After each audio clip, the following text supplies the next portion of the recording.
Bismillahirrahmanirrahim. Nahmaduka ya ghafuru ya syakuru. Masalli wa sallim barik ala sayyidina maulana Muhammadin wa ala alihi wa sahbihi asma'in nama ba'du. Ya, saya ulang lagi ya. Berarti Rasulullah adalah Rasul yang sukses membuat sarana orang kembali ke Allah, mengakui kudrahnya Allah dengan sarana apa saja. Melihat rumput, melihat hewan, dan hewan itu ya apa saja. Dabah itu apa saja. Hewan yang melata di bumi apa saja, semua bukti kudrahnya Allah. Bahkan Rasulullah sukses membiarkan umatnya nggak ditunggui beliau tetap iman. Mergo ditunggui konsep sing super gini kok Al-Qur'anul Karim. Jelas ya? Tapi caranya memahami ya seperti yang saya terangkan ini. Ya saya baca lagi ya yang jadi annal mu'jizati pakai jamak muannas salim, annal mu'jizati al-madiyata, mukjizat-mukjizat yang sudah kelewat itu kanat khisiatan, bersifat fisik, tusyahadu bil absor, hanya bisa dilihat dengan mata kepala, karena qoti soleh wa aso Musa. Wa mu'jizatul Qur'ani tusyahadu bil basirah, sementara mukjizatnya Quran disaksikan dengan mata hati, dan setiap orang punya mata hati. Fayakunu man yattabi'uhu li ajliya aksar li anna alladhi yushahadu bi ainir ra'si yang qoridu binqiradi musyahidihi walladhi yushahadu bi ainil aqli bakin yushahiduhu kullu man ja'a badal awal mustamirron. Sesuatu yang dilihat dengan mata kepala, setelah para saksi ini meninggal, maka setelahnya mencari-cari, bisa percaya bisa enggak. Tapi mukjizat yang disaksikan mata hati, siapapun percaya dan sampai ila yaumil kiamat.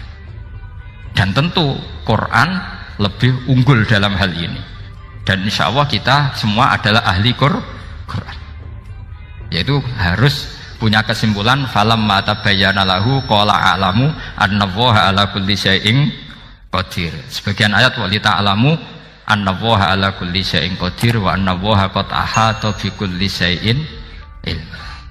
Itu kenapa mukjizatnya Quran dasar. Itu yang gampang-gampang ya, melihat nyamuk, unta, kerbau itu yang gampang. Anda tak naikkan kelas sedikit menjadi agak ilmiah. Misalnya begini, kamu ahli falak. Misalnya kayak Batu Rehan ya.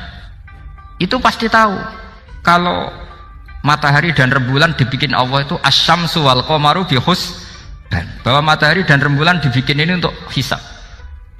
Walladzi ja'ala syamsa diya'a wal qamara nura wa qaddarahu manazila li ta'lamu 'adadas sinina wal hisab. Sehingga ketika ternyata betul samsiyah bisa dihitung menjadi tahun samsiyah, yang oleh bahasa milenial disebut Masihiyah, Sayyidina Umar agak tersinggung. Sebetulnya yang namanya hisab itu tidak ada hubungannya dengan Masehi dan Hijriyah, itu tidak ada. Semua berdasar matahari atau apa? Rembulan. Lah sialnya yang samsiyah ini oleh bahasa internasional disebut apa? Masihiyah. Makanya Sayyidina Umar marah terus bilang ya sudah kalau gitu Qamariyah bikin apa? Hijriyah. Jadi itu sebenarnya nama politik. Sebetulnya kalau objektif yang jadi ukuran ya samsiyah sama Qamariyah. Berhubung ini sudah diambil tetangga partai sebelah, akhirnya ya kira-kira gitu. Jadi kira-kira seperti itu. Akhirnya kita namanya apa? Hijriyah, apa samsiyah sama apa? Hijriyah. Sebetulnya yang asli ya samsiyah, Qamariyah. Tapi nggak apa-apa lah. Dunia itu mesti ada politiknya. Lah yang repot orang-orang fanatik hukum pakai bahasa nasional, itu repot. Jadi misalnya kematian Yesus Kristus, itu mesti Batu Rehan kan nggak percaya. Akhirnya ditambahi kematian Sibeh. Karena kalau bilang iya kan percaya, makanya ditambahi apa? Sibeh. Karena menurut orang Islam berkeyakinan Nabi Isa itu nggak terbunuh, maka ditambahi apa? Sibeh. Saya dulu pernah usul, karena beliau itu kalau manggil bahasa itu bude, jadi saya pernah sowan usul, mbak ditulis gini saja mbak, kematian Yesus dalam kurung katanya. Tapi mungkin terlalu vulgar ya, jadi akhirnya dibikin apa? Sibeh ya? Di kalender Kudus kan apa? Sibeh ya, ditambahi Sibeh. Ya nggak apa-apa lah, yang penting keyakinannya masih benar gitu, jadi masih benar. Kalau usulan saya terlalu ekstrim, maka dikasih apa?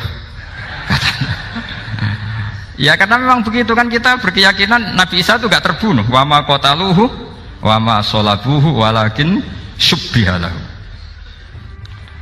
Jadi ini saya teruskan, ini paling masih seberapa jam ini.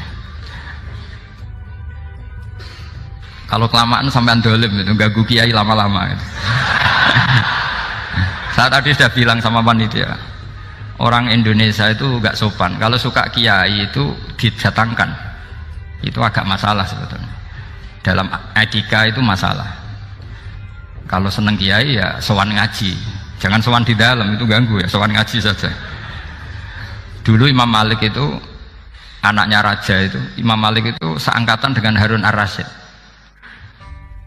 Makanya jangan berharap kalau saya gampang diundang. Bukan karena saya sombong, memang etikanya seperti itu. Jadi Imam Malik diminta datang ke istana untuk ngajar anak-anaknya Harun apa? Ar-Rasyid. Masyhur Imam Malik tersinggung, terus kata bilang, al ilmu yu'ta la ya'ti. Ilmu itu disowani, bukan sowan. Akhirnya Harun Ar-Rasyid minta anak-anaknya datang ngaji ke Imam Malik. Itu anak presiden. Imam Malik berani, al ilmu yu'ta la ya'ti.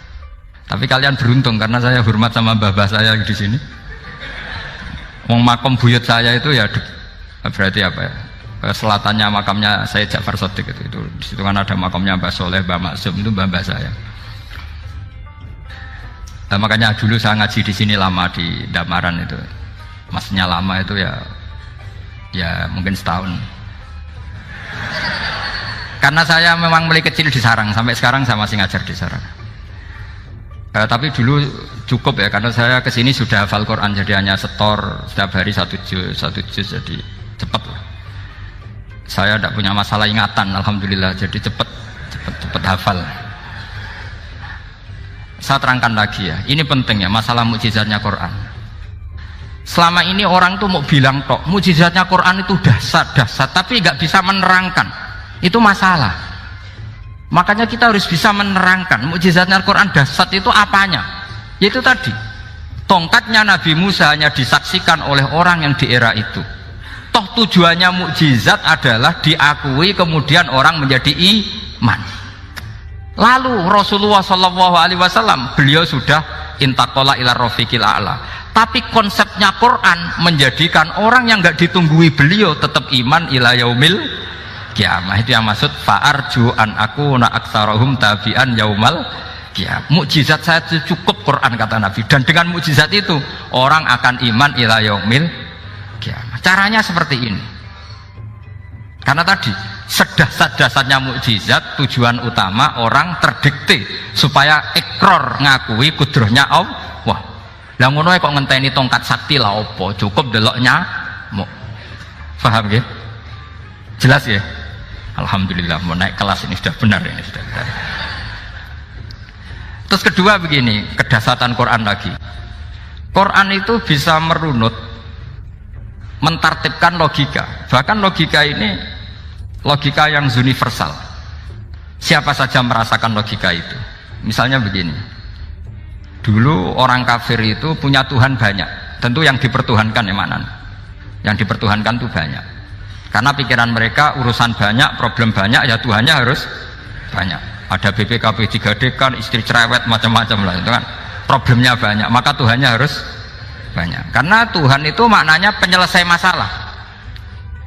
Sehingga kalau masalahnya banyak, Tuhan harus banyak. Ketika Rasulullah membawa konsep satu Tuhan, mereka janggal. Makanya mereka bilang, aja'alal alihata ilaha wahida inna hadza lasyai'un ujab.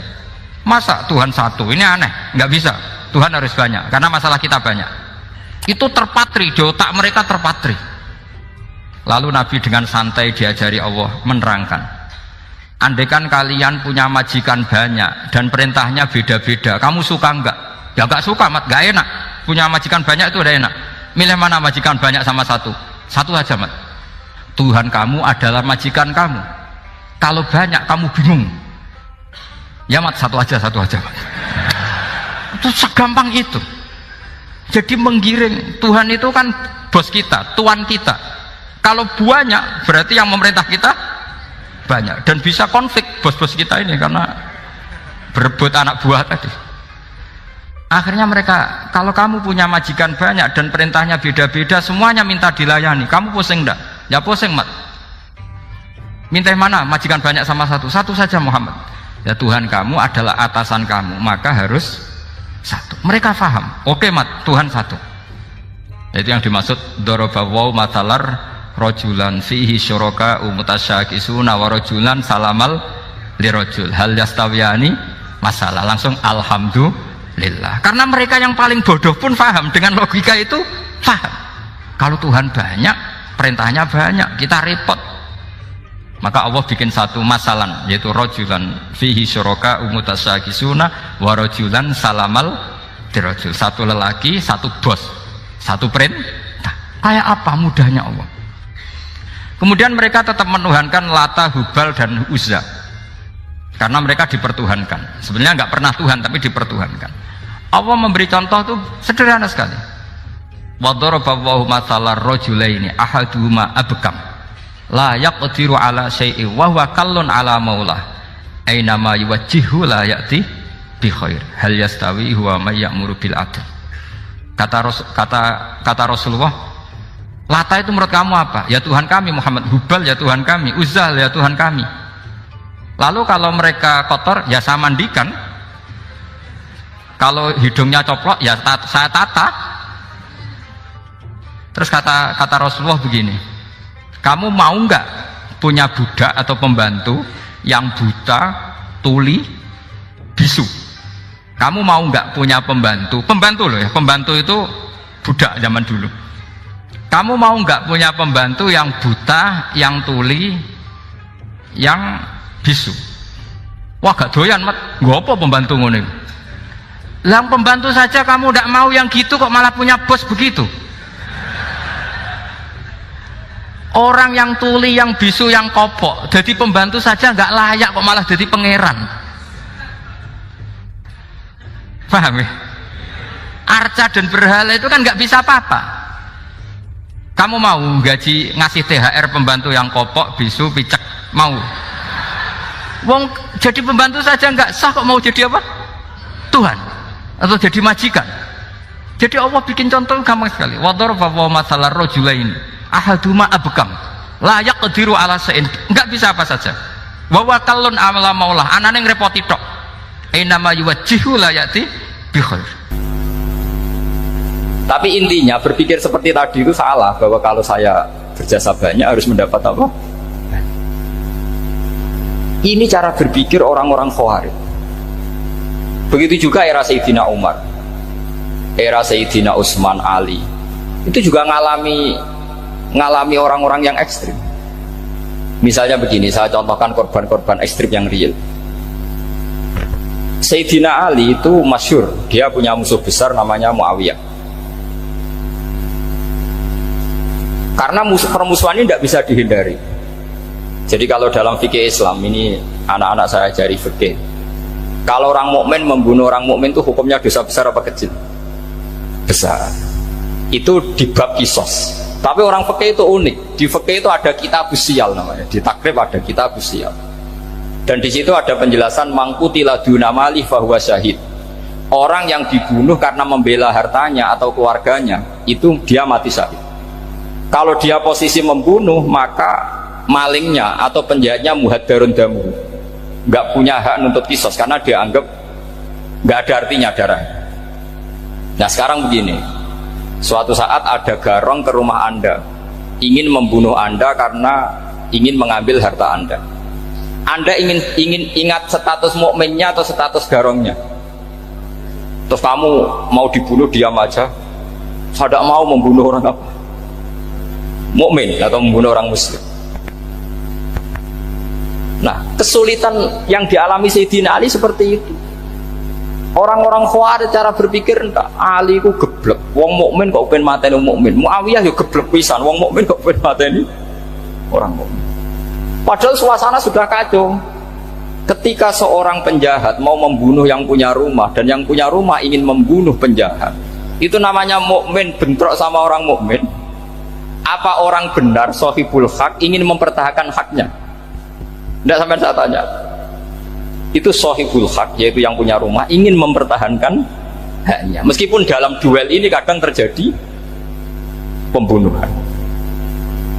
Nah di sini ini ya, ulama ahli sunnah menyebut masalah ijtihadiyah. Kelompoknya Sayyidina Ali mempertahankan nyawanya meskipun dengan cara membunuh pasukan Muawiyah. Pasukan Muawiyah juga mempertahankan nyawanya meskipun harus membunuh pasukan Ali. Zaman itu susahnya ijtihad seperti itu. Tapi orang Khawarij cara berpikir enggak, ini biang keladi masalah itu Ali sama Muawiyah.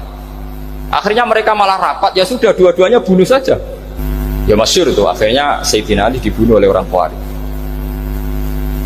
Makanya ini penting ya, pentingnya ngaji seperti ini. Jadi kamu harus dilatih berpikir nubuah. Ya dilatih berpikir apa? Nubuah, disebut al-ulama warasatul. Meskipun dengan cara yang ekstrim, tapi pikirannya saja, jangan perilakunya. Saya punya contoh sekian kasus, sekian tragedi. Misalnya begini, saya itu dulu punya teman, dia soleh, bisa baca Fathul Mu'in. Dia itu janggal, bilang sama saya, Gus, tidak biasanya Rasulullah itu agak-agak nyindir orang fakir. Ini kok ada hadis kadal fakru ayakuna kufur, bahwa kefakiran itu mendekati apa? Kekufuran. Dia itu aneh sekali. Biasanya tidak biasanya Rasulullah ngeritik seperti itu. Walhasil ini singkat cerita, anak ini ngalami satu trauma. Dia itu miskin. Gara-gara miskin gitu jadi burunya orang non muslim. Dan sering disuruh nganter majikannya itu ke tempat-tempat lokalisasi. Dia mulai mikir, ini gara-gara fakir saya harus nganter orang ke lokalisasi. Mulai ingat dia, Sodaqah Rasulullah, ini gara-gara fakir saya jadi pengantar orang ke lokalisasi. Suatu saat majikannya itu benar-benar bangkrut, malah tidak disuruh nganter, pokoknya carikan yang cantik bawa sini. Positif. Waduh. Nah, dia akhirnya walhasil lari terus keluar. Terus dia cerita betapa ekstrimnya fakir, sehingga gara-gara fakir saya harus jadi penolong orang yang mau apa maksiat. Anda boleh berpikir ekstrim, tapi ekstrim dalam melawan kemungkaran, yaitu tadi, saya nggak boleh jadi fakir, tapi takutnya fakir yang nanti jadi alat kemaksiatan. Imam Ghazali juga punya contoh seperti itu. Imam Ghazali pernah marah besar ketika tren di Baghdad itu orang belajar fikih semua. Hatta la yakuna thamma tabibun illa min ahli dhimmah, kata beliau. Sampai di Baghdad itu tidak ada dokter kecuali orang kafir dhimmah. Akhirnya kalau ada ulama sakit, saya masih ingat pas kecil, kalau ada ulama sakit itu tidak boleh dibawa ke rumah sakit. Takutnya ketemu dokter non muslim malah disuntik langsung apa? Mati. Akhirnya ulama saat itu berfatwa, orang Islam harus ada yang jadi dokter. Banyaklah gus-gus yang sekolah kedokteran. Yang masyhur ya seperti Sahal bin Abdul Fattah. Itu dulu putranya Ki Fatah yang menolong Mbah Mahfud saat sembunyi. Saking idolakannya Basal, anaknya dinamakan Sahal, tapi dia jadi dokter spesialis bedah. Begitu seterusnya urusan negara. Dulu itu orang jabat itu tidak boleh, karena jabat itu dekat dengan syubhat, dekat dengan haram. Tapi gara-gara pejabatnya non muslim, kalau bikin aturan ya ala non muslim. Ulama akhirnya sadar, andikan kita yang jabat pasti tidak seperti itu. Bisa bikin perda ini, bisa bikin pelaturan begini yang menguntungkan Islam. Nah, jadilah banyak pejabat yang sekarang muslim. Tempat-tempat maksiat diobrak-abrik sama Satpol PP macam-macam. Kita untung.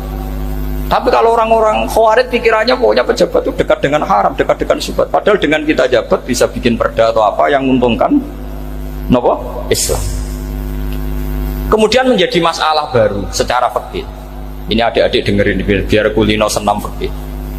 Kalau caleg soleh, misalnya Mas Nadif nyaleng, ini tadi tak guyoni, mau jadi bupati ndak, kalau ya mau saya dukung. Jadi misalnya gini ya, Zaid sama Bakar, misalnya Bakar itu orang soleh, mau jadi calon lurah. Dia tahu kalau dia lurahnya kampung lebih baik. Kalau yang jadi ini Zaid, itu kampung itu rusak karena dia suka dugem, suka macam-macam. Kemudian Zaid ini pasti jadi karena beli suara. Misalnya per kepala itu dibeli 50.000. Bakar ini kalau nggak beli suara kalah. Padahal dengan kalahnya Bakar artinya kemenangan kemungkaran. Itu zaman era Fathul Mu'in. muridnya Ibnu Hajar Al-Hitami. Ibnu Hajar muridnya Abu Zakaria Al-Ansori itu fatwa, yang soleh ini wajib beli suara, bukan boleh, wajib beli suara. Nah, tapi ini namanya tidak nyuap, perlu dicatat, ini namanya tidak nyuap. Jadi tidak bisa kamu kaitkan misalnya ar-rosi wal murtasi finnar, yang nyuap maupun yang menerima suap adalah sama-sama di neraka. Tidak bisa seperti itu, karena logikanya dibalik. Sekarang Bakar ini beli suara itu untuk membeli kebenaran, untuk mengawal kebenaran. Zaid beli suara untuk menopang kebatilan. Berarti namanya Bakar ini penyuap atau pembeli kebenaran? Pembeli kebenaran. Harus dibedakan. Nah, ini pentingnya ulama. Memang nyatanya seperti itu. Yang dikatakan nyuap, riswah itu adalah membayar uang li'ibtolil haqqi, untuk membatalkan kebenaran atau membenarkan kebatilan, itu namanya nyuap. Tapi kalau mengeluarkan uang untuk menghakkan barang hak dan membatalkan barang batil, itu namanya uang perjuangan. Nah, ini pentingnya mikir. Jadi ulama itu mulai dulu sudah berarti. Nah, sekarang sudah banyak orang-orang khusyuk yang biasa di masjid khusyuk. Kalau ditanya zaman akhir rusak kabeh, wong soleh-soleh wis nyuap. Kalau orang soleh ini tidak nyuap ya tidak jadi. Kalau nggak jadi, mereka nggak ada yang jadi DPR, nggak ada partai Islam, habis malah Indonesia. Saya itu punya kenalan banyak pakar-pakar di Jakarta, itu cerita saya, Pak Baha. Indonesia itu solusinya gampang. Kita ini punya Bali, punya Batam. Itu kalau Bali dimakaukan, Batam dikayakan Hollywood. Amerika kaya itu bukan karena hebat, pornografi dijual, tinju di Nevada itu dijual, di Las Vegas dijual, apa saja dijual. Kok tidak kaya itu gimana? Sementara Indonesia mau aur-auran gitu, sukan partai Islam. Sebenarnya Indonesia gampang, kalau ingin kaya Bali itu dikayakan Hollywood atau dikalahkan Makau jadi kota judi, Batam dijadikan kaya Las Vegas. Itu transaksinya pasti triliunan. Orang gamane wong muda dijual, judi dijual, orang tinju dijual.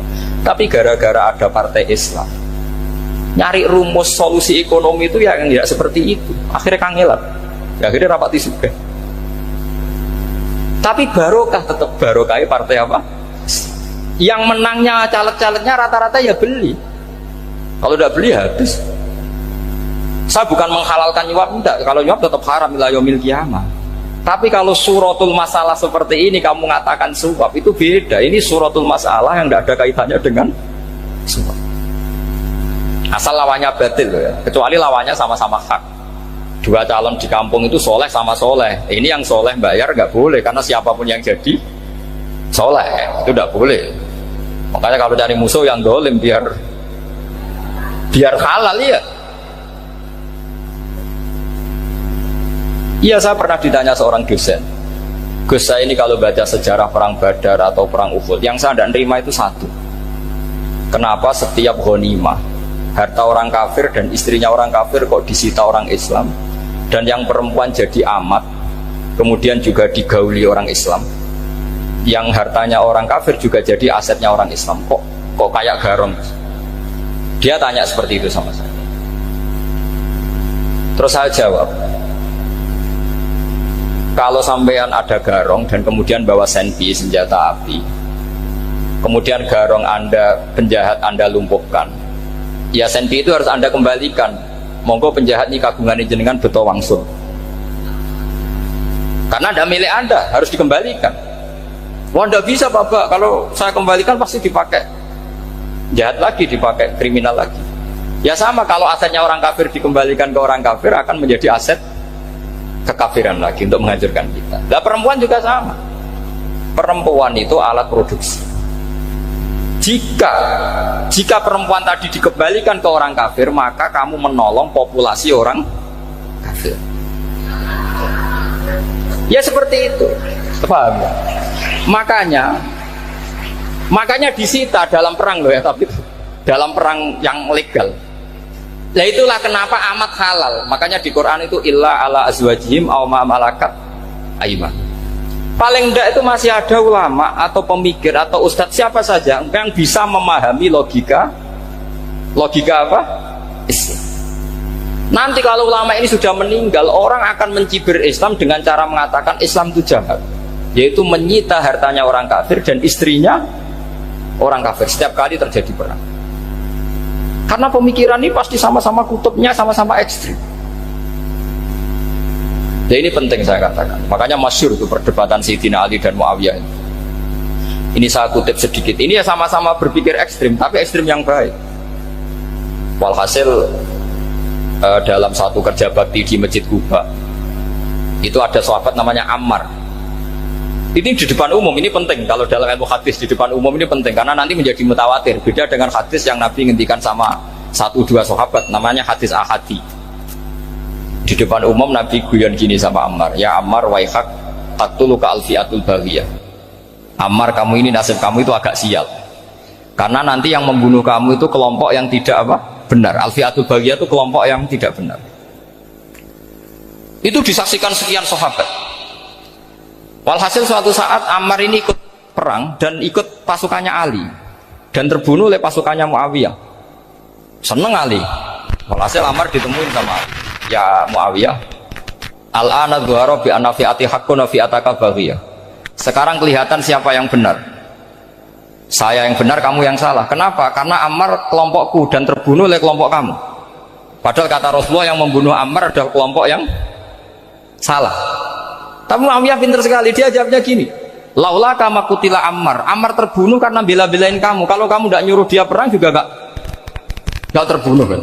Jadi kamu ikut andil terbunuhnya siapa? Ammar. Tapi apa kata Sayyidina Ali? Idzan qatala Rasulullah Hamzah. Kalau teori itu Anda pakai, Rasulullah pun membunuh Hamzah. Sekarang Hamzah perang karena suruhan siapa? Rasulullah. Yang membunuh Hamzah siapa? Wahsy. Kalau teori itu Anda pakai, berarti Rasulullah pun membunuh Hamzah.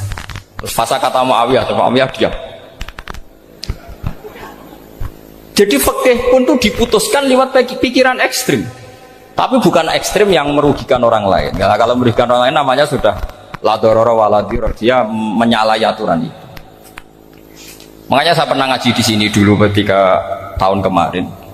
Fikih-fikih Islam itu punya rumus, itu ya gara-gara pikiran ekstrim sebetulnya. Saya pernah nyontohkan adalah orang tuh kalau sholat jenazah itu mayitnya di depan. Itu ulama fikih tidak ada yang punya alasan. Mau hanya bilang gini, hakadha wajadna salafan wa khulafan. Mulai dulu kalau nyolati mayit ya jenazahnya di depan. Ya hanya gitu saja, tidak punya alasan. Makanya ulama lain mengatakan tidak apa-apa jenazah di belakang, yang sholat di depan. Kenapa? Fa innaha laysat bimanzilatil imam. Memangnya jenazah imam kok harus di depan? Itu ya tidak ada yang bisa bantah. Bagaimana mungkin harus di depan? Oh, enggak, imam kok harus. Yang harus di depan itu imam. Jenazah itu imam apa enggak? Enggak. Terus alasan kedua, sholat ghaib. Kalau ada orang mati di Surabaya, Mas Nadib di sini, sholat ghaib boleh enggak? Boleh. Jenazahnya di depan apa belakang? Di belakang kan? Berarti harus enggak jenazah di depan? Ya dia mau ngakeh yang jelas kalau itu. Lah ini contoh-contoh kecil. Nah orang Khawarij itu orang yang paling tidak mau menerima otak-atik seperti itu. Akhirnya jadi goblok bareng tadi. Ya makanya Rasulullah pun jadi korbannya Khawarij. Muhammad, kamu harus adil. Karena pikiran mereka adil itu yang memberi banyak ya dapat banyak. Kalau pikiran nubuah tidak seperti itu. Kalau yang biasa memberi, biasa heroik, biasa baik ya biar tetap biasa memberi. Jangan dilatih jadi apa? Fasih. Ini mungkin adik-adik juga agak keberatan, tapi harus dilatih. Makanya saya itu jadi kiai itu ya mulai kecil, anaknya kiai, putu kiai, saya itu yang mulang tuh senang. Saya tidak pernah terlintas dikasih santri atau dihormati, ya enggak. Mungkin sampai mati agak terlintas. Ya pikiran saya sederhana. Biasa mulang pahlawan, malah sekarang pasien itu malah kayak cemen, kayak turun kelas gitu. Jadi saya terus ya enggak kepikiran sama sekali. Loh kalau saya minta sama Allah, karena itu atasan saya. Makanya ada ulama yang ekstrim gini, ini kisah nyata. Ada ulama alim datang ke seorang raja, rajanya ini soleh padahal. Ternyata pas raja itu berdoa, ya Allah saya kasih ini. Padahal ulama tadi itu mau mengajukan proposal, mau minta apa gitu. Terus dia pulang, ketika ditanya, Pak Kiai kenapa pulang? Ternyata raja itu minta zat yang sama yang saya mintai. Kalau raja saja masih minta, ngapain saya minta raja? Saya akan minta zat yang dimintai raja. Terus pulang dia. Wah, itu ya pikiran ekstrim, tapi bagus ekstrimnya. Saya akan minta zat yang dimintai raja. Kalau sampean kan enggak, uteke saya les, sholat dinteni, tetap jalo. Oh, emang orang mikir seperti itu. Emang salah didik, salah itu tadi. Nah, ini harus dilatih. Masyhur itu ketika Nabi pas Fathu Makkah itu, orang-orang Ansor komentari Nabi gini, ketika Nabi sangat happy di Mekah, sangat enjoy di Mekah, kata orang-orang Ansor, amar rojul fa'adroka durok fatun fi ahli wa ulfatun fi asyiroti.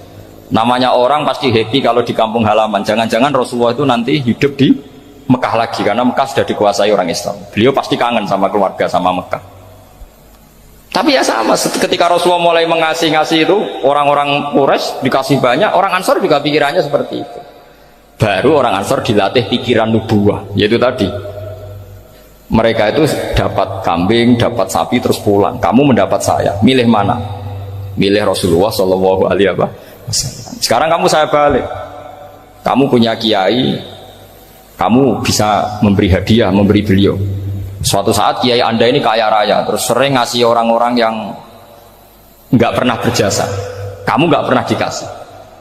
Itu kalau pakai pikiran Khawarij, kiai ini salah karena ngasih orang yang tidak berjasa. Tapi kalau kamu pakai pikiran nubuah, enggak. Alhamdulillah saya tetap istiqomah memberi kiai itu. Dan alhamdulillah nggak dibales, semoga balasannya di akhirat. Ya sudah seperti itu. Kalau pakai pikiran gengsi tadi seperti itu. Masa biasa memberi, sekarang posisi diberi, saya rak turun kelas. Jadi sebetulnya pikiran ekstrim itu boleh, tapi untuk yang seperti ini bukan ekstrim yang tadi.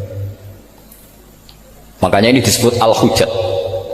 Al-hujjat itu satu logika yang bisa mematahkan asumsi awal. Ini saya harap santri-santri matolek putra maupun putri berpikir seperti ini, sehingga sama. Jadi misalnya sekarang dibalik, kalau ada orang NTT yang masih non muslim, itu orang kafir yang harus dibunuh atau orang kafir yang harus didakwai. Mesti pikirannya itu, kalau Nabi itu ya semua yang didakwai Nabi dulu orang kafir. Nah, ketika Nabi di Mekah itu pertama ketemu orang kafir itu dibunuh atau didakwai? Didakwai. Ya berarti pilihan sekarang ya didakwai, bukan dibunuh. Nah soal perang itu perang itu beda dengan membunuh. Ada janjinya, ada macam-macamnya, terus nggak ada solusi, itu baru ada perang. Jadi kalau sudah dibalik-balik gitu, makanya kata ulama-ulama, Khawarij itu pasti salah. Pasti salahnya adalah kalau orang tidak benar ya dibenarkan, bukan dibunuh. Kalau setiap orang kafir dibunuh, Nabi kapan jadi nabinya? Karena orang kafir habis. Jadi metode bil hikmati ada, mau'izatul hasanah ada, karena orang kafirnya sudah mati. Terus pertanyaan kedua, kalau Nabi harus ekstrim ngapain? Yang ngawal Jibril, Israel lebih efektif.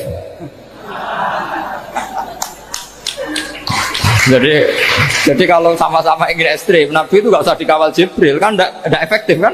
Harusnya yang ngawal itu siapa? Israel. Kan nggak repot kan? Nah, jadi saya mohon ini saya cerita. Jadi korban pikiran ekstrim itu bukan siapa-siapa. Pertama itu Rasulullah. Akhirnya Rasulullah menjelaskan, ya beginilah cara berpikir nubuwah. Jadi saya kira demikian. Nanti mungkin kalau ada tanya-tanya, ada pertanyaan. Yang jelas kalau seputar ekstremitas itu bisa latihan. Ya, sebenarnya bisa latihan di fikih. Karena fikih ini cerminan dari pikiran ulama. Ya, cerminan dari pikiran ulama yang tidak tekstual. Ya, seperti gini ya. Tasaddaqa Rasulullah so'an min tamrin au so'an min aqidin.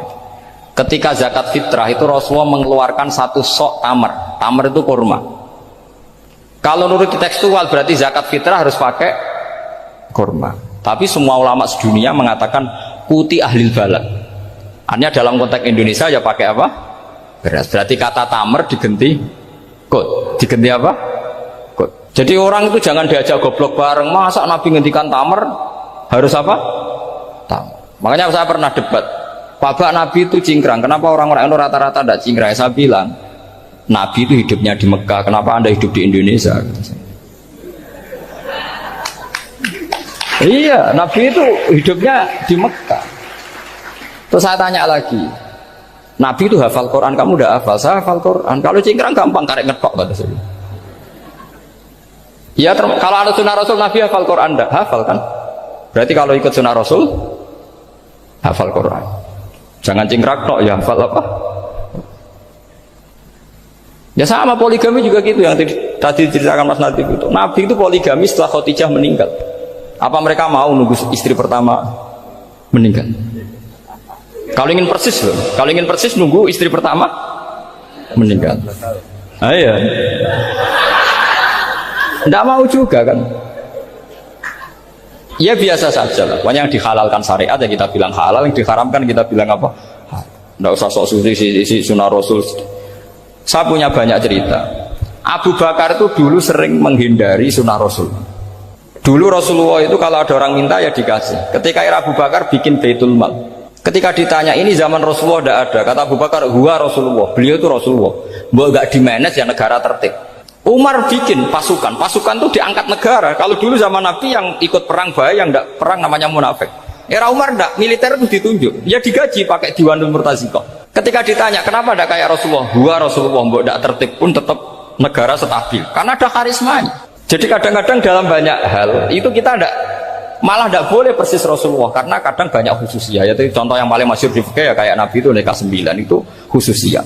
Dalam strategi juga sama. Dalam strategi memanage negara juga sama. Banyak sahabat yang punya ide yang zaman Nabi itu tidak ada. Ketika ditanya, kenapa tidak persis Nabi? Katanya, huwa Rasulullah. Ya Rasulullah itu meskipun seperti itu, meskipun tidak tertib secara rasional, tetap dikawal wahyu. Makanya negara baik-baik saja. Kalau saya ini hanya Abu Bakar, kalau tidak ya repot. Umar ya sama, bikin Diwanul Murtaziqah. Utsman juga sama, di-manage negara. Sayyidina Ali juga di-manage. Kalau Nabi tidak. Tapi tidak apa-apa, karena ada karisma. Sama tak cerita nih, masalah zakat yang masyhur. Orang paling bakhil sekalipun, paling kikir sekalipun itu zaman Rasulullah bayar zakat. Karena pikirannya setelah zakat dikasihkan, Rasulullah mendoakan. Khudh min amwalihim shadaqatan tutahhiruhum wa tuzakkihim biha wa sholli alaihim. Inna sholataka sakanul lahum. Era Abu Bakar enggak. Sorry ya Abu Bakrin, dulu kita zakat sama Rasulullah karena didoakan beliau. Kamu hanya Abu Bakar, saya tidak mau zakat. Ya sama lah seperti orang dipimpin ulama-ulama karismatik, orang dipimpin badola itu tidak usah metai, santri sudah nurut. Dipimpin Mas Nazif, gak bikin pelaturan, habis pondok. Kalau tidak ngancam, gak gini, ditakzir, gak gini, habis. Zaman badola dehem tok santri wedi. Mas Nazif dehem tok nggak ada. Nah, makanya Rasulullah itu tidak banyak bikin pelaturan. Rasulullah itu kalau mau perang itu hanya bilang sahabat, saya besok ditantang Abu Sufyan di sini. Saya mau perang. Oh itu sahabat ikut semua. Orang melihat wajahnya, melihat karismanya sudah tertarik ingin menyelamatkan beliau. Kita tidak akan ridho Rasulullah keluar sendiri. Kalau Abu Bakar ya enggak. Pertama Abu Bakar pidato sudah sopan. Saya memimpin kamu. Ini qad wulitu walastu bi khairikum. Saya ini memimpin kamu, tapi bukan berarti saya yang terbaik. Jika saya benar maka dukunglah. Kalau salah ingatkan. Itu pertama orang-orang bilang apa? Fa wallahu la uqimannaka bisayf. Nanti kalau Anda salah tak ingatkan pakai pedang. Ya karena hanya Abu Bakar bukan Rasul.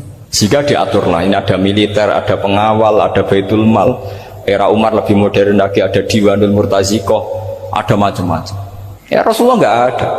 Nah sekarang orang sidik-sidik muni sunnah Rasul, padahal ada sunnah Rasul yang khasnya Rasulullah sebagai nubuwah. Ya, khasnya Rasulullah sebagai apa? Nubuwah. Coba Nabi itu istrinya 9, semuanya cerita tentang tahajudnya Nabi, witirnya Nabi. Apa kira-kira Mas Nadif kalau punya istri 4 ceritanya tentang tahajudnya Mas Nadif? Kan enggak. Nah, jadi saya mohon, sebetulnya pikiran-pikiran ekstrim itu karena enggak mau belajar. Enggak mau belajar. Kalau mau belajar itu kata Imam Ghazali itu dalam kitab Imla, Al-Imla fi Iskalatil Ikhya itu. Fal ma'ani awsa'u minal ibarat. Yang namanya ma'ani itu awsa'u apa? Minal ibarat. Jadi yang fal ma'ani awsa'u minal ibarat. Jadi yang namanya makna itu lebih luas minal apa? Ibarat. Nah, ini contoh yang paling nyata ya Sayyidina Ali. Ketika Sayyidina Ali perang sama Muawiyah, itu Sayyidina Ali bilang sebaiknya Muawiyah kirim delegasi mediator. Saya juga kirim mediator. Terus orang-orang Khawarij karena tadi tekstual. Mahadha ya Ali. Ini apa ya Ali? Lam yujad fi kitabillah. Aturan mediator itu tidak ada di Quran. Bahwa kalau kita perang harus ada mediator itu tidak ada. Terus Sayyidina Ali baca ayat wa in khiftum shiqaqa bainihima fab'atsu hakaman min ahli wa hakaman min ahliya. Jika lelaki dan perempuan suami istri terjadi shiqaq, terjadi konflik, maka suami kirim satu mediator, yang pihak perempuan juga kirim mediator. Terus Sayyidina Ali ngendikan wa amru Muhammad a'zamu min amri rajulin wa imra'atin. Urusan umat Muhammad lebih serius ketimbang urusan hanya sekedar suami dan istri. Maka kita butuh hakam, butuh mediator. Baru 4.000 orang Khawarij tobat ngikuti pikirannya Sayyidina Ali yang tidak tekstual.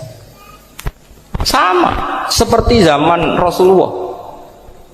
Ketika Rasulullah mau perang Badar, saya ini mau perang Badar kata Rasulullah, musuh saya itu 1.000 lebih, kalian hanya 313, apa kita teruskan? Itu sahabat langsung bilang gini, saya itu hafal teksnya, idzan la naqulu laka kama qalat banu Israil fathab anta wa rabbuka faqatila inna hahuna qa'idun walakin idhab anta faqatila inna ma'akum muqatilun. Ini kelihatan sekali bahwa para sahabat sudah ada tekstual. Orang-orang Bani Israel ketika melihat Musa katanya sakti dan orang dekat Allah, itu cara berpikir orang Bani Israel gini. Walhasil ada perintah supaya Musa itu merangi kaum Jabarin.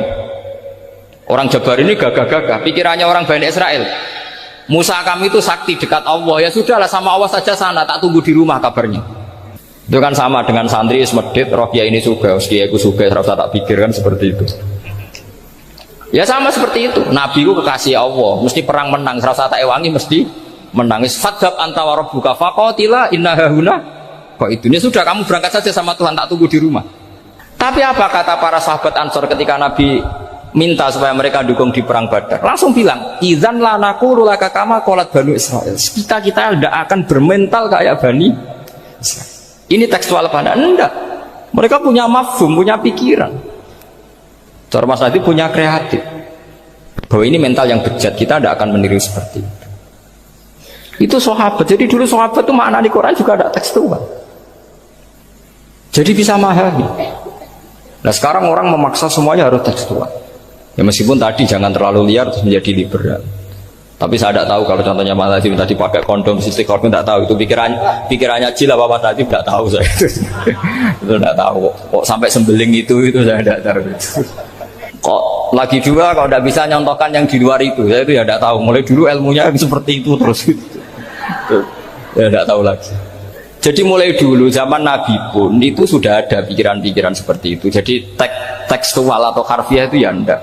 Nyatanya sahabat langsung bilang idzan la naqulu laka kama qalat banu Israil. Ad-dinu yusrun wala yushadha hadatina ahadun illa ghalabahu. Yasiru wala tu'assiru basyiru wala tunaffiru. Makanya gue usah sok suci, hidup itu gak ada pilihan. Misalnya kalau saya ditanya, bina wong fasik itu penting gak? Penting. Tapi kancanan wong fasik itu haram, mari katut. Kancanan wong fasik itu haram, mari katut fasik. Ti ngembarno wong fasik umat Rasulullah ya haram, umat Nabi kok mbarno. Kancanan yo haram, ngembarno haram. Lah terus piye, Gus? Ya ora piye-piye. Ayo saiki misalnya kowe ngembarno wong ayu tiba ning dalan, haram to ora? Haram. Terus mbok gendong, haram to. Hidup itu tidak banyak pilihan. Jadi dilema dari si guru-guru dilema. Makanya apa ya seperti itu istafti qalbak, takokno atimu. Motive nulung iku nulung apa sahabat? Ya sudah seperti nggak ada pilihan. Motivem kancanan wong fasik iku mergo enak kancanan wong fasik. Delok dangdut pantes apa ya pantes. Apa motifmu didik? Ayo rata-rata ke kancanan fasik motifmu didik apa enak kancanan fasik? Enak. Haram berarti. Ya seperti itu. Memang banyak sesuatu yang apa?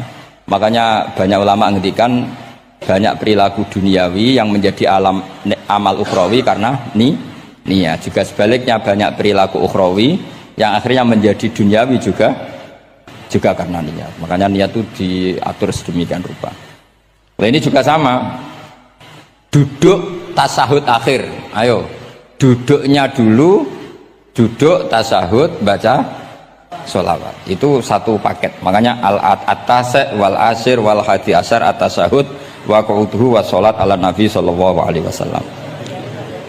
Fatasyahudu mongko te tasyahud wa qu'uduhu lan lungguh tasyahud. In aqobahuma lamun ana sing maca akibah tapi sami nggih. Lamun mungkasi utawa nyusuli huma ing tasyahud lan qu'ud apa salamun salam iku ruknani berarti rukun karone. Jadi tasyahud yang diakhiri salam itu berstatus rukun. Berarti tasyahud awal berstatus sunnat karena tidak diakhiri salam.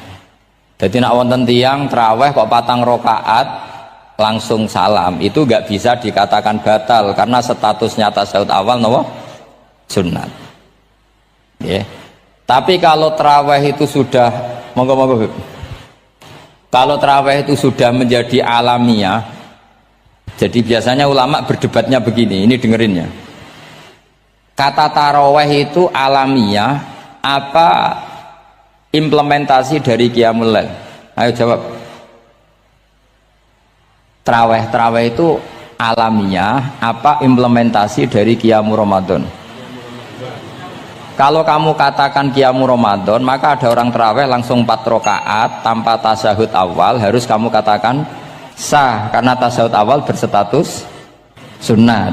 Tadi kan dikatakan tasyahud yang wajib itu yang diakhiri salam, berarti tasyahud awal sunnah. Di mana-mana kalau sunat boleh ditinggalkan. Yeah. Tapi ada ulama yang agak ekstrim mengatakan begini cara berpikir, tarawih itu alamiah. Alamiah artinya yang dikatakan tarawih, yang dikatakan tarawih adalah sholat 2 rakaat dengan 1 salam. Paham ya? Artinya kalau 4 rakaat dengan 1 salam itu namanya tidak tarawih. Paham ya? Makanya seperti itu tuh ya gak usah diperdebatkan. Seperti gini, sampean kalau sholat witir aku yakin akeh sing batal, cuma pangeran maklumi. Aku yakin akeh sing batal tapi pangeran maklumi. Jadi disahno, kenapa sah? Dimaklumi Allah Subhanahu wa taala tadi. Kamu kalau witir kan 2 rakaat dulu. 2 rakaat setelah itu. Sekarang pertanyaan saya, ketika 2 rakaat kowe niat tembi. Wong niate witir kok genep. Ya kan apa lah pertanyaannya begini, ketika rakaat ini minal witri kemudian orang ini ternyata nggak nerusno sing sak rakaat, itu sah sebagai witir apa sholat biasa? Loh ada nih gue murid temu beling-beling ya modelnya itu mau rasa ya. Tapi ya apa gak zaman akhir ya sahabat. Ndak, ketika 2 rakaat itu jenenge sholat witir apa ndak gitu saja pertanyaan. Orang oleh ngeper, jawabnya ngono tok. Ketika 2 rakaat itu witir apa enggak? Tidak.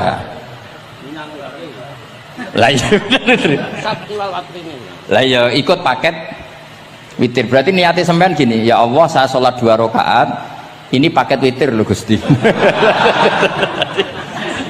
Makanya solu sunnatan rakaat ini minal witri.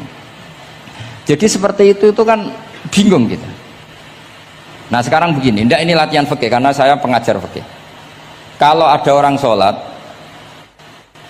ya saya ulang lagi ya, ada orang misalnya begini, ada orang sholat terus sarungnya itu pas sampai dengkul, sampai lutut. Kalau dia rukuk pasti jengking pupune ketok. Iku batale ngenteni wis rukuk apa mulai pertama batal? Enggak, jawab betul. Apa? Ketika rukuk apa mulai berdiri sudah batal? Ketika rukuk. Awas eleng-eleng ya. Ndak ini undian berhadiah. Itu di Asbawan Nadhair itu ada pertanyaan gini. Lalu yang dikatakan sholat itu apa? Yang dikatakan sholat adalah satu aqwalun wa af'alun muftatahatun bitakbir muhtatamatun. Nah, lalu ketika dia rukuk itu batal. Batal yang batal apanya itu Pak? Wong dia belum berbentuk sholat. Berbentuk sholat itu kan kalau sudah absolut sampai salam. Yang batal itu apanya? Wong sholatnya erong kasil lah. Bingung tuh sahabat mesti. Jadi makanya pertanyaannya itu apa ya? Fikih itu kadang ya sudah seperti itu memang angel. Makanya kalau kamu melihat perempuan itu Di takrib itu melihat perempuan yang ajnabiyah itu haram kecuali untuk sekian hal, termasuk muamalah. Terus ngopi dianggap muamalah, repot. Sekarang pertanyaannya, kamu ngopi demi melihat apa melihat untuk ngopi? Nggak jawab. Lah anak niatnya ngopi, mestinya kan brewok lah ya di ngopi ini kan gitu. Cek bakule brewok, cek bakule kumisen, kopi enak. Nah kira-kira agak haram itu mesti begini. Saya sama Habib Ali jalan ke Jakarta terus ngantuk ngopi. Kebetulan bakule ayu insya Allah halal karena orang niat. Nak sampean kan gak apal. Wah sing pojok kono wae. Wah itu mesti haram itu tak jamin itu. Goblok ngopi kok ning kene ning kono wae. Kalau saya sama Habib Ali enggak. Jadi ya mlaku-mlaku ngantuk ngopi. Kebetulan bakule ayu. Ya terus mungkin wong soleh ya cepet ya ini bahaya ini. Nah pas umat soleh ya gitu, kalau nggak pas wah cocok ya. Lah mulai ngomong cocok itu masalah kan. Makanya pertanyaannya itu yang halal itu nazar li taklim apa taklim li nazar? Apa? Nazar, mbok kowe sing muni. Jadi itu masalah-masalah fikih memang. Makanya kalau berteman orang fasik itu hati-hati ya. Kalau itu kamu lihat umatur Rasulullah Sallallahu Alaihi Wasallam yang perlu kamu selamatkan, yang perlu kamu bina, jenenge tarbiyatul fasik, membina orang fasik. Tapi kalau kamu memang bermental fasik, ini namanya mualah, berkawan sama orang fasik. Itu hukumnya langsung rubah. Kalau mualah ya haram, kalau tarbiyah sunnat atau bahkan wajib. Lah takok bedane piye? Gus, takok awakmu. Ya sudah seperti itu, nggak ada jawabannya sudah. Sengko nang akhirat fayu nabi hukum bima kuntum tak malun. Sengko apa piyambak sing apa menghisab. Mohon kula terusno nggih. Wa illa fasunnatani. Wa illam yaqib huma salamun fasunnatani. Terus ini aturan pokok fikih sebenarnya wa kaifa ada jaza. Sebetulnya aturan duduk itu enggak ada. Kamu duduk gaya apa saja itu sah. Wa kaifa adalan hale kaya apa lungguh sapa wong jaza mengko wenang apa ikilah kuut. Terus tenggene lungguh teng napa? Tasawuf akhir misalnya kowe sila ya sah, gaya lungguh apa sah. Meskipun ya rada kurang ajar mau salat arang-arang wae kok.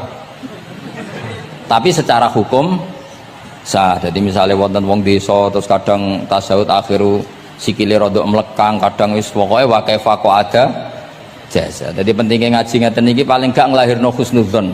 Bahwa aturan duduk itu gak ada. Misalnya aja mentang-mentang sampean khusuk lungguhe bener terus nek ana lungguh rontok metintang sithik wah iki gak sah. Gak tau ngaji. Kowe sing ora tau ngaji maca wa kaifa ada jaza. Aneh-aneh. Kowe sing ora tau ngaji wa kaifa ada jaza. Enak ora tau ngaji malah nuduh. Iso wae sing lungguhe ora bener ku wali malah lara wae. Meskipun agak-agak ya ora. Wali kok lungguhe ngono. Tapi nek misale wali tenan kualat sampean. Wa kaifa ada jaza. Terus hukum itu penting.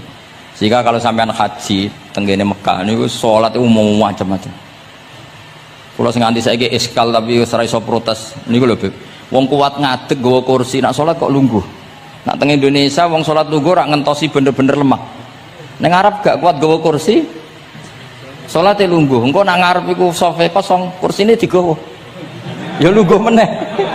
Batinku lungguh kursi ngalor idul kuat kok salate. Nak teng Jawa iku anggere ngape mati cek salat ngadeg. Kursine enteng. Jadi ya kalau mboten ngerti nih. Ada lagi yang orang Arab, mungkin Arab Bedui. Itu kalau ada yang nelpon, itu teleponnya dijupuk. Jap solim. Kalau aku dong ditakoi, Gus iku madzhab apa? Aduh, mayo ketok madzhab goblok. Apa disalahno iku wong Arab? Wong Arab. Ora disalahno iku. Akhirnya debat. Sol iku pirang huruf? Ya telu nak cara nahwu nggih. Sot, lame sitok kan tasdid berarti telu. Telu wis batal loro. Batal. Pas ya. Yo kok pas. Seru repot. Serepot-repot. Sementing sampean ngerti gitu. Terus salat iku wa kaifa ada jasa. Terus ngerti ngaten iki niati ben husnudzon mbek umat Rasulullah sallallahu alaihi wasallam. Nak sampean gak ngerti ilmu iku gampang suudzon. Lungguh kok ngono ning dinggon salat tasawuf akhir lungguhe yo ngene. Lah lungguh yang dilakukan Rasulullah itu bayangan ideal, standar ideal tasawuf akhir duduke ya kaya Rasulullah sing ditirokno para ulama sampai guru-guru kita. Tapi ku tetap standar afdholiyah, standar utama. Tapi sakjane wa kaifa ada jaza. Jadi penting sanggep ae ben mari husnudzon. Di misalnya orang tasawuf akhir kok ambek swilo ngono wis. Anggap ojo tuh, aliran nih, ojo ngono sih. Iki bar ngaji Minhajut Thalibin lagi seneng-senenge praktek ngono. Tapi ya ora pati wali mesti. Wali kok kontroversi aneh-aneh. Cuma umpama ngono kowe aja langsung darani gak sah. Apa meneh nuduh aliran. Wis biasa wae, tapi aja praktekno nggih. Pokoke umume wong lah ben gak kontroversi. Tapi kalau ngadepi wong liya tetap kita keyakinan wa kaifa ada jaza dengan duduk gaya apa saja sah. Kados sing teng Arab yang gendut bebek nak salat kan sikile di selujungno. Mergo jajal tahiyat kados umume tiyang digeblek kula nate ora wong gendut nata wetenge kan gak iso. Dadi lungguh sikire bujur. Lah mergo jajal praktekno guling tenan. Nah niku takbire ya wa kaifa ada jaza. Tapi panganan yo ora sopan, wong sowan pangeran kok ngono iku terus piye? Lah Pak ini baru kayak ngaji gitu terus wong niku ben gampang husnudzon ambek umat Rasulullah sallallahu alaihi wasallam. Mergi kita tuh gak mungkin bayangno donya ideal ora mungkin. Kok jeneng roh tiyang tawaf ngono semua macam-macam. Coba misalnya mboten enten pendapat Imam Malik sing darani batale wudu nyuwun sewu lamsu maknane jima. Madzhabi Abdul bin Abbas. Lah sampean tawaf ya mesti rasah, mesti kedemek wong wedok. Kedemeke wong ayu-ayu, kadang kowe ya gelem tenan. Lah itu satu-satunya solusi ke kita intikal napa? Mazhab.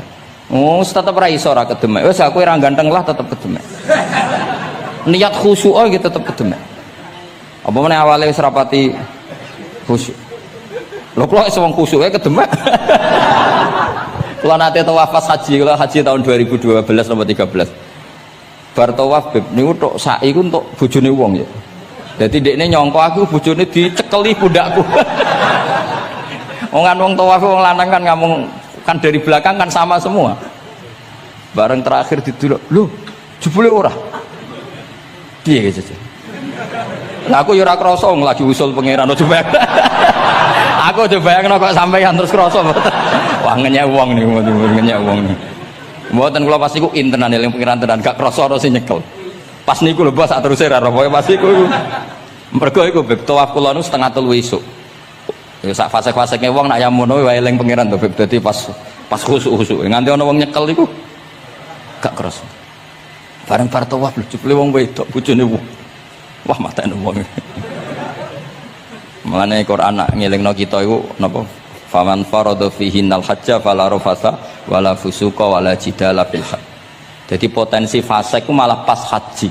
Fil haji fi ku ing dalem. Lah kok mboten sebuti teng Arab niku wong nak mboten haji ku wajahe ditutup nganggo cadar. Tapi nak pas ihram malah wajah wajib dibuka. Iku wis mari uji nyali tok. Kalau nate di konco khusuk tenan ya, khusuk alim. Niku nate di kesempatan ngambung Hajar Aswad. Pas sampai ngambung, pas untuk detik ngambung, pas ana wong Turki wayu pas ngambung. Niku cerita teng kula, cara tak terusno Gus. Iku ora kena Hajar Aswad. Kena pipine cah wedok. Lho pangeran niku kok iso detiknya sama, Bu.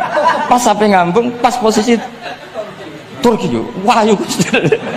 Lha iku wong alim eling ayune, ora eling Hajar Aswad. Karena rezeki. Mulane Hajar Aswad tuh ngenes, mulane jare Hajar Aswad aku dhisik putih. Gara-gara dosane Bani Adam dadi ireng. Mane kata yang haji nangis kan termasuk niku, nyesal deh. Jebule wong sing rayu bojone tok wong nundune wayu kabeh. Sing bagian niku maksudnya. Dadi njen repot. Pangeran itu nguji ngoten faman farada fihinnal hajja fala rafatha wala fusuqa wala jidala fil hajj.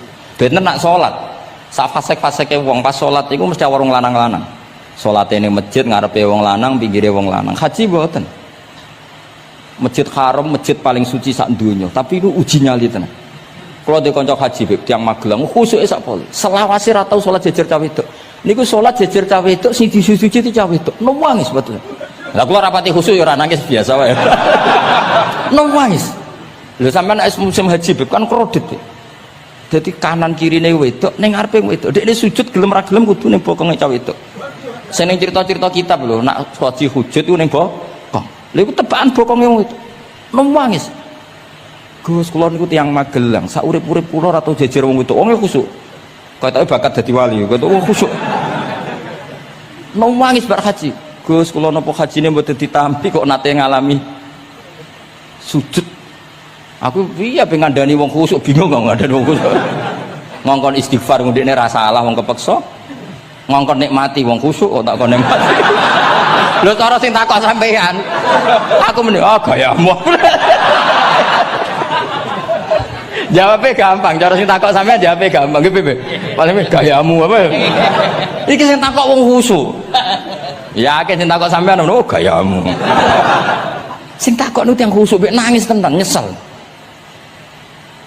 Memang haji itu unik, makanya Allah ngikatkan fala rafatha wala fusuqa wala jidalu fil hajj ing dalem pas nglakoni. Mencen uji.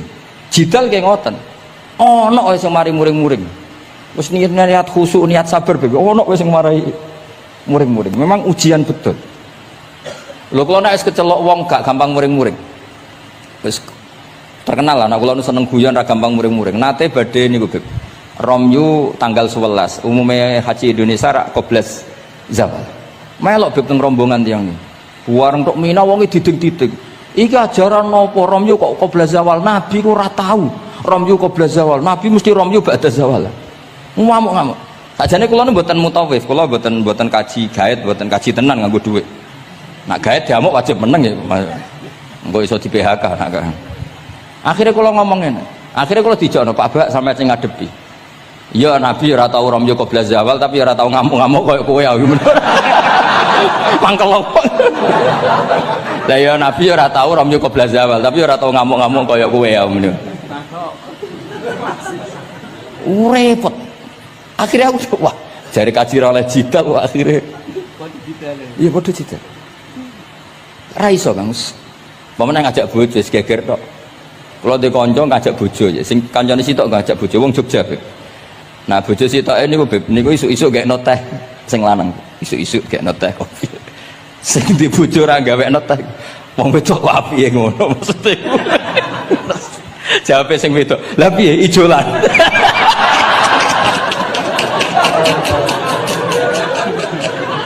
Dadi wong lanang kok kadang spontan ku kan yo kacau. Cah wedok cek apike mbek bojone. Piye Mas? Ijolan maksudnya. Wis pancen jare amit pas kaji. Ayo sapa sing kaji ora jidal aku ben ora raine. Sing ngene-ngene iki lho. Wong aja ulama aja Habib iku wis gak mlebu kias sing umum-umum lho. Wes angel. Ono catering terlambat. Wah, ada saja yang bikin apa? Emosi. Kalau kaji tak rilek-rilek. Tapi ya sono ngono pidato ning Mina ono macam-macam. Ribet.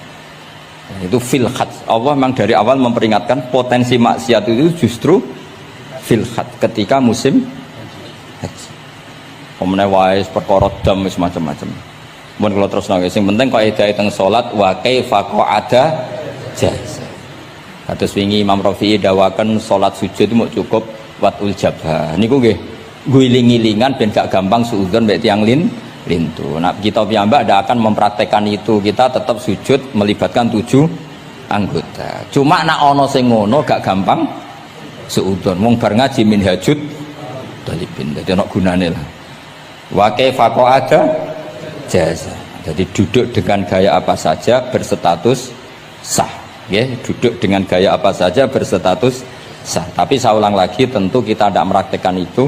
Kita duduk tasahud awal gederekno para guru, tasahud sani gederekno para guru. Cuma status hukum wa kaifa qa'ada jaza, dengan duduk gaya apa saja sah. Karena kita tidak pernah tahu. Ana wong duduke mingkrang jebule mbok salahno, mbok takokno jebule udunen kan ya ora roh. Salat kok modele ngono ku model apa? Jebule wonge napa? Udunen. Utawa wonge bar digi pancen sikile ra iso ditekuk. Barang mbok amuk, salat kok ujug-ujug bar gipan lho gipan. kan tidak pernah tahu, makanya ini butuh perangkat hukum. Jadi wong alim butuh itu khazanah hukum supaya agama ini luas. Ad-dinu yusrun wala yusyadha hadatina ahadun illa ghalabahu yassiru wala tu'assiru basyiru wala tunaffiru. Mun kula terusno. Wa yusannu lan den sunatno fil awali ing dalam tasawuf awal apa al-iftirasu lugo iftiras. Mun sampean ngerti niku. Faya jlisu ala ka'bi yusrahu wa yansibu yumnahu wa yadau atrafa asabihi lil qiblah. Wa fil akhir at-tawarruku wa kal iftiras lakin yukhriju yusrahu min jihati yamini wa yulsiku warikahu bil ardi. Ini ora usah diterangno nggih karena apa? Ya sudah pokoknya seperti yang sampean praktekkan, itu yang tasawuf awal jenenge napa? Iftiras, yang tasawuf tsani jenenge tawarruk. Ora usah diterangno malah dimaknani malah bingung sama. Wal asah yaftarisul masbuk wasahi. Nah, meskipun imam itu tasawuf akhir, masbuk tetap bergaya tasawuf awal karena masbuk tidak diakhiri salam karena dia nanti berdiri lagi. Nah, kalau sedikit mau cerita masbuk bahwa agama ini proses. Ya saya ulang lagi, agama ini proses. Dulu para sahabat itu kayak cacilik Kudus, kayak cacilik Indonesia. Jadi dulu para sahabat itu kalau Nabi sudah rakaat ketiga atau rakaat kedua, niku takbir terus sholatnya digebut gitu. Digebut, wis kayak cacilik-cilik kita cilik kan orang imam wis rakaat ketiga kayak takbir ngebut. Nah, engko bar ngebut nganti bar. Jadi imam rakaat ketiga kita tahu-tahu rakaat ketiga mergo nyelip. Engko imame salam ya melok salam. Itu kecerdasan itu tuh pinter.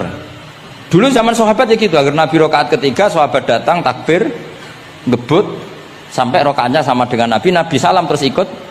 Nah ditakoki Nabi wis pirang rakaat jong? Nggih 4 rakaat. Lah oke karo kok 4 rakaat nggih ngebut Nabi. Itu dulu gitu. Sampai ada Mu'ad bin Jabal, makanya disebut di antara spesialis fikih itu Mu'ad bin Jabal, ketika beliau karek sama Nabi, beliau ngikuti Nabi, kemudian Nabi setelah salam beliau menambahkan rakaat yang kurang. Terus semenjak itu sudah di syariat kalau untuk masbuk ngikuti imam, setelah imam salam menambahkan rakaat yang ditinggalkan. Terus dibakukan sampai sekarang. Dulu enggak seperti itu. Dulu sholat ya kenalan, jenengan dalemnya pundi. Oh, belum. Dia pun tengah-tengah sholat. Jejer wong ora kenal, jenengan tiyang pundi mboten nate ngertos kula tiyang mriki. Nggih ngoten riyen. Nggih. Sahabat yang pun terpelajar ora roh nak ngono iku batal salat. Sampai setelah salat Rasulullah sallallahu alaihi wasallam matur, "Inna hadhi salat munajah." Salat iku munajat dong ya. Nak omong-omongan mbek pangeran ae ora usah mbek Bani Adam. Akhirnya semenjak itu salat ngomong mbek Bani Adam hukume batal. Sebelum itu ya ndak. Nah, makanya agama ini proses, sehingga fiqh dakwah itu harus dihidupkan. Sekarang enggak orang langsung pakai fiqhul ahkam, akhirnya umat ini melayu. Harusnya yang dimulai fiqh dakwah. Jadi dulu Nabi berkali-kali kecewa be umat itu, tapi Nabi ngempet karena prosesnya fiqh dakwah. Lho nate wonten tiyang niku nyuwun sewu ijek di penggawean maling. Sowan Nabi di wis masyhur. Nabi mau ngangkat dia cong kowe salat. Ada sahabat yang nyuwun sewu rontok usul ning Nabi. Ya Rasulullah, dia punya penyakit sering maling. Kenapa ndak kamu larang supaya tidak maling? Nabi jawab ngeten. Sayanhahu ma yaqul. Nah dekne kok salate wis bener ditampa pangeran kok mari-mari di. Itu termasuk yang diperkuat oleh ceritanya Habib Zain bin Semit dalam kitab Al-Manhajus Sawi. Ada orang preman agak suka malak orang gitu. Tapi nak sholat tenan, tapi ya malak.